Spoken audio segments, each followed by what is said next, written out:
إن هذا القرآن يهدي للتي هي أقوم ويبشر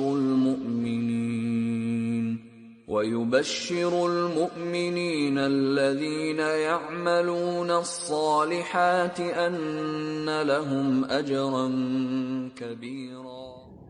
اعوذ باللہ من الشیطان الرجیم. بسم اللہ الرحمن الرحیم.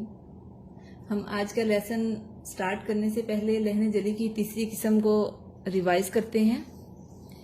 لہن جلی کی تیسری قسم ہم نے پڑھی تھی کہ کسی متحرک حرف کو ساکن کرنا. اس سے بھی میننگ بدل جاتا ہے اور یہ لہن جلی ہے اور حرام ہے. جیسے ناصورہ، اس ایک مرد نے مدد کی. لیکن جب ہم اس کو ناصور پڑھیں گے، را کو ساکن کر دیں گے، را پہ جزم آئے گی، ساکن ہو جائے گا، تو اس کا مطلب بدل جائے گا. اس کا مطلب ہوگا مدد کرنا. ناصر، اس ایک مرد نے مدد کی. ناصر، مدد کرنا. یہ لہن جلی کی تیسری قسم تھی، یعنی کسی متحرک حرف کو ساکن کرنا. اب ہم لہن جلی کی چوتھی قسم پڑھتے ہیں. لہن جلی کی چوتھی قسم ہے کسی ساکن حرف کو متحرک کرنا. کسی ساکن حرف کو متحرک کرنا. ہم نے پچھلی ویڈیو میں آپ کو بتایا تھا کہ جب بھی کسی حرف پر زبر زیر پیش آئے تو وہ متحرک ہے، اور جب اس پر جزم آئے جو کہ اس شکل کی ہوتی ہے، اس کی تین اشکال ہیں جو ہم نے آپ کو پچھلی ویڈیو میں بتائی تھی. تو جب بھی کسی حرف پر جزم آئے تو وہ ساکن ہو جاتا ہے. تو اب ہم لہن جلی کی چوتھی قسم پڑھ رہے ہیں کہ کسی ساکن حرف کو متحرک کرنا. اس سے بھی میننگ بدل جائے گا. جیسے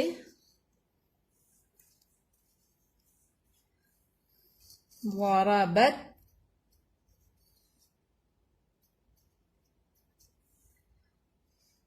ضربت کا مطلب ہے اس ایک عورت نے مارا.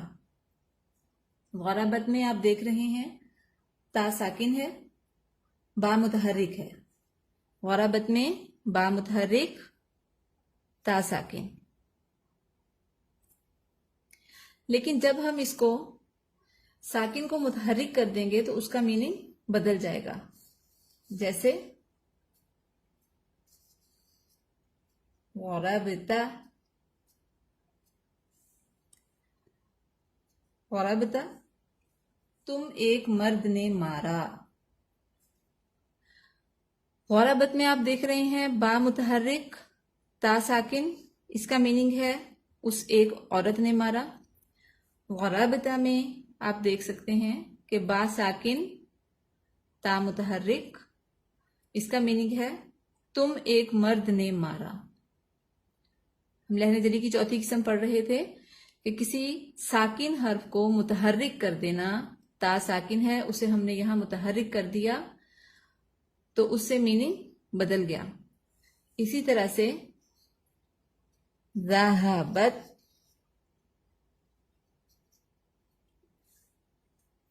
ذہبت، وہ ایک عورت گئی. اگر اس میں ہم تا متحرک کر دیں تو اس کا میننگ بدل جائے گا. ذہبت، ذہبت کا مطلب ہے تم ایک مرد گئے. ذہبت، وہ ایک عورت گئی. ذہبت، تم ایک مرد گئے. آپ نے دیکھا کہ جس طرح لہن جلی کی تیسری قسم میں کسی متحرک حرف کو ساکن کر دینے سے میننگ بدل جاتا ہے، اسی طرح لہن جلی کی چوتھی قسم میں کسی ساکن حرف کو متحرک کر دینے سے بھی میننگ بدل جاتا ہے. اب ہم لہن جلی کی پانچویں قسم دیکھتے ہیں. لہن جلی کی پانچویں قسم ہے کسی حرف کو بڑھا کر پڑھنا. کسی حرف کو بڑھا کر پڑھنا. اس کی مثال ہم دیکھتے ہیں، جیسے ان ان کا مطلب ہے بے شک. لیکن اگر ہم اس کو پڑھتے ہوئے نون کو لمبا کر دیتے ہیں انا،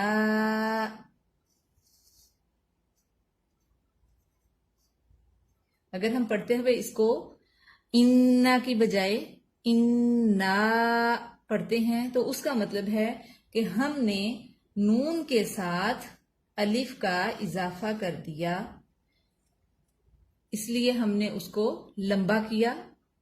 الف کا اضافہ ہوا تو ہم نے اس کو لمبا بھی کر لیا، اور جب ہم نے اس کو لمبا کر کے پڑھا انا کی بجائے انا پڑھا تو اس کا مطلب ہے بے شک ہم.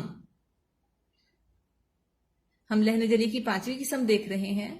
5ویں قسم ہے کسی حرف کو بڑھا کر پڑھنا، جیسے انا کو انا پڑھنا، ان بے شک، انا بے شک ہم. کہ قرآن پاک میں ہے ان صلاتی، اس میں ہے بغیر الف کے نون ہے. اس میں آپ دیکھ رہے ہیں بغیر الف کے نون ہے، خالی نون ہی ہے، الف نہیں ہے اس کے ساتھ. ان صلاتی، بے شک میری نماز. سورہ کوثر میں ہم دیکھتے ہیں اس کی پہلی آیت میں اللہ تعالیٰ فرما رہے ہیں انا اعطینا، انا اعطینا. یہاں آپ دیکھ رہے ہیں نون کے ساتھ الف بھی ہے. یہ انا، یہ والا، یہ انا، یہ والا انا. ٹھیک ہے. ان صلاتی، بے شک میری نماز. انا، بے شک ہم نے اعطیناک، آپ کو عطا کی. انا، بے شک ہم نے اعطیناک، آپ کو عطا کی. تو اس میں آپ بغور دیکھ رہے ہیں کہ جب ہم کسی حرف کو بڑھا کر پڑھتے ہیں تو اس سے بھی میننگ بدل جاتا ہے. اس کی مثال ہم ایک اور دیکھ لیتے ہیں تاکہ آپ کو اچھے سے سمجھ آ جائے.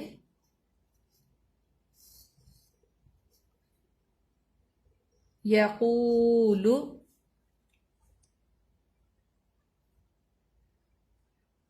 یقول، وہ ایک مرد کہتا ہے، وہ ایک مرد کہتا ہے.